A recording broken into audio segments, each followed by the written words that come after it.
Materi 1, rancangan pembangunan organisasi. Dalam perancangan pembangunan organisasi, kita bisa menggunakan analisis SWOT, yaitu Strength, Weakness, Opportunity, and Threat.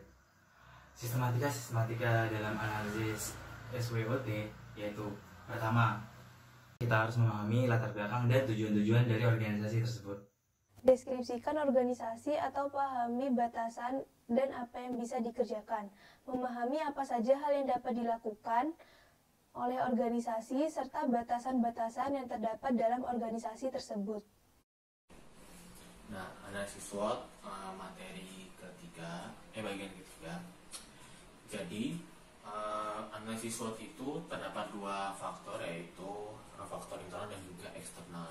Untuk faktor internalnya itu ada strength dan weakness, dan untuk faktor eksternal itu ada opportunity dan threat. Nah, kedua hal tersebut itu harus diperhitungkan dengan baik agar bisa mengembangkan organisasi secara baik. Untuk menciptakan organisasi itu secara baik, ada perhitungannya yang dinamakan IFAS dan juga EFAS. Organisasi. Dalam pola pengembangan organisasi terdapat arah pengembangan, bentuk pengembangan, bidang apa yang dikembangkan, serta teknik seperti apa yang digunakan organisasi tersebut agar bisa mencapai tujuan yang diinginkan. Yang terakhir yaitu tentukan bentuk pengembangan. Bentuk pengembangan ada dua jenis, yaitu jangka pendek dan jangka panjang. Jangka pendek yaitu hal yang dilakukan pada suatu waktu tertentu dan hasilnya hanya dapat dirasakan pada saat itu juga. Sedangkan jangka panjang yaitu hal yang dilakukan pada jangka waktu yang cukup lama dan impact-nya dapat dirasakan secara berkelanjutan. Materi kedua, kepemimpinan. Kepemimpinan merupakan suatu seni untuk memengaruhi diri sendiri, orang lain, atau kelompok untuk mencapai satu tujuan. Nah, sebelum kita bisa mempengaruhi orang lain atau memimpin orang lain, kita harus bisa memimpin diri kita sendiri.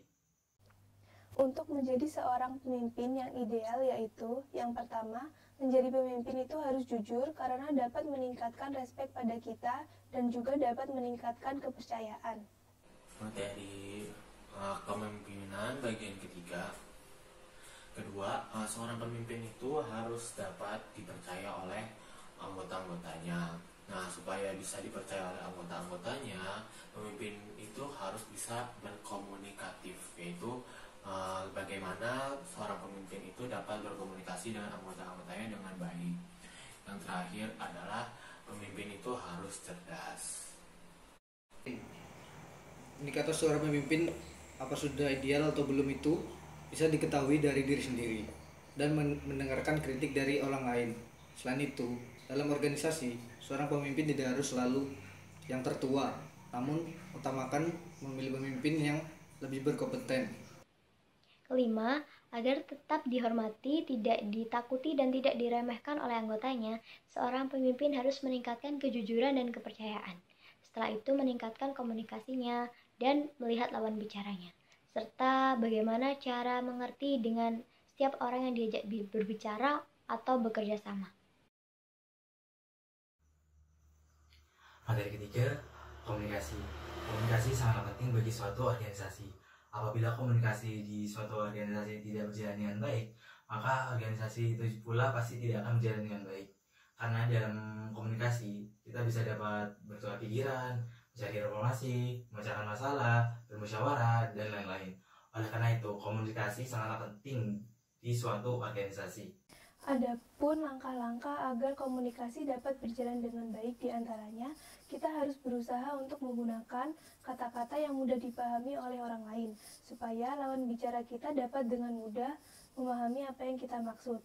Selain itu, kenali dari karakter lawan bicaramu, apakah dia sensitif terhadap kata-kata kita atau tidak. Dan apakah orang tersebut dapat mengerti tentang bahasa yang kita gunakan dan sebagainya, serta berusaha untuk langsung to the point dalam berbicara.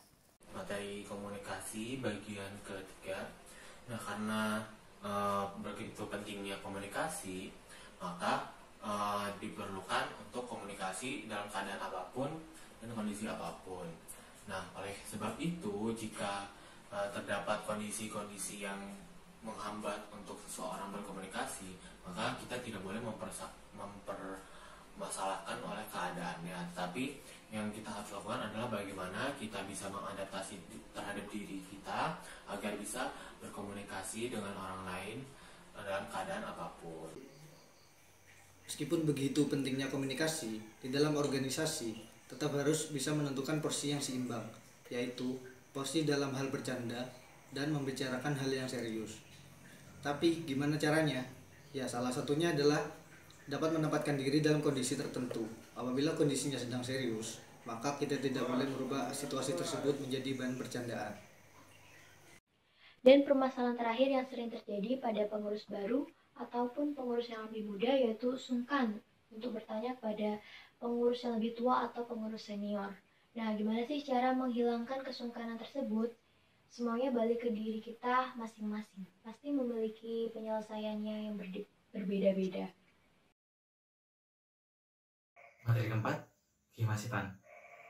Himasif sebagai organisasi tertua di Fasilkom Universitas Jember sudah sepantasnya menjadi panutan bagi seluruh rakyat, Fasilkom, dan universitas.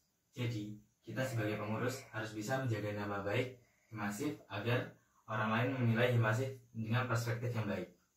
Dengan prestasi yang sudah Himasif capai sampai saat ini, tentu menjadi hal yang baik jika kita dapat mempertahankan apa yang sudah kita capai dengan susah payah. Terlebih, mempertahankan sesuatu itu lebih susah daripada mendapatkan sesuatu. Maka dari itu, selayaknya kita memperbanyak evaluasi dari hal-hal terdahulu, di mana hal-hal yang buruk dapat dicarikan solusinya. Dengan begitu, tidak ada informasi yang terbuang sia-sia.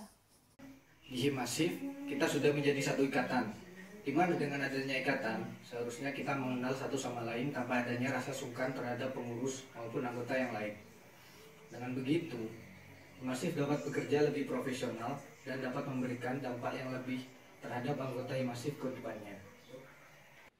Selayaknya organisasi yang menjadi teladan, Himasif juga menjadi pendengar yang baik untuk anggotanya. Juga ada baiknya menanyakan kepada anggota tentang apa yang mereka inginkan dan ingin Himasif yang seperti apa. Sebagai informasi yang penting untuk Himasif untuk menjadi yang lebih baik bagi anggotanya. Selain itu, pelajari dan kembangkan evaluasi yang sudah didapat dari anggota sewaktu LPJ di akhir kepengurusan Himasif sebagai dasar untuk meningkatkan kualitas Himasif menjadi lebih baik lagi. Materi kelima, keorganisasian dan problem solving. Setiap orang memiliki goalsnya masing-masing dan mereka berhak untuk mencapai tujuan tersebut. Kebahagiaan bukan didapatkan karena mencapai suatu tujuan, akan tetapi karena menikmati prosesnya. Banyak mengeluh akan mengurangi kebahagiaan, memupuk kebaikan, itu penting. Emosi negatif adalah akibat dari nalar yang sesat. Penyebab emosi-emosi negatif tersebut sebenarnya itu dari pikiran kita sendiri. Kita itu gak bisa kontrol apa yang akan terjadi kepada kita ke depannya, tetapi kita itu bisa mengatur opini dan pikiran yang ada di otak kita. Materi motivasi bagian ketiga. Jadi dalam organisasi itu kita harus bisa memilih antara harus bisa profesionalitas ataupun mengedepankan emosional dan sosial. Nah, untuk bisa membagi antara kedua hal itu kita bisa menggunakan prinsip dari Scrum, yaitu yang pertama mengontrol proses atau transparansi dan juga update setiap apa yang dikerjakannya. Yang kedua itu adalah mengorganisasikan diri, yaitu bagaimana kita bisa mengatur antara diri kita, organisasi, dan juga kebutuhan lainnya. Dalam organisasi kita harus bisa berkolaborasi. Bagaimana cara kita menjaga komunikasi tim untuk menghindari hal sepele yang bisa menjadi masalah di kemudian hari. Lalu mengutamakan nilai. Dalam hal ini kita harus berusaha untuk bisa bermanfaat untuk orang lain.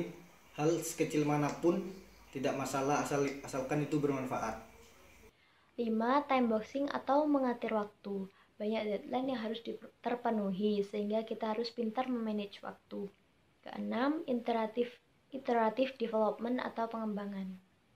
Kita bisa mengubah tujuan dan berbagai macam prosesnya tergantung dari kita sendiri masing-masing karena kita yang mengetahui apa yang kita inginkan.